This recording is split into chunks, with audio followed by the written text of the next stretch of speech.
may mga babae talaga na tamad ng gumante. Kapag halimbawang ikaw ng ikaw, parang natatagalan ka, okay? At kapag halimbawang sinasabayan ka ng isang babae, pansin mo, ang pag-uusapan natin ngayon na tinatanong ni Richard, kakaiba yung tanong niya kasi ang tanong niya ay ano daw inumin para daw doon sa matatagal. So, matagal siguro siyang makatapos. Okay? So, sa pag-uusapan po today's video, interesado ka bang malaman kung ano ang sagot? Please keep on watching para bagayahan. Kung bago ka pa lang sa akin channel, please consider talaga this video and subscribe my channel.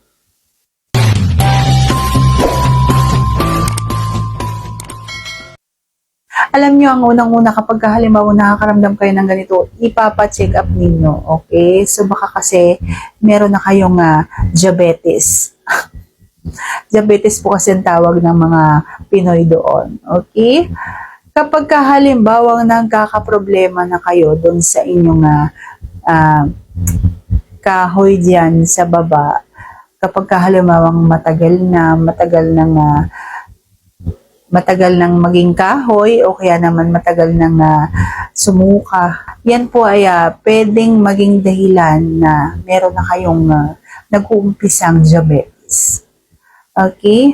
At pwede rin naman kulang kayo sa ehersisyo, kulang kayo sa tulog, kulang kayo sa tubig, at marami kayong bisyo. Dapat po wala kayong bisyo kung gusto ninyo na maging masaya pa din sa kama ang inyong kapareha. Okay? Bukod sa inyo, dapat masaya din ang inyong kapareha.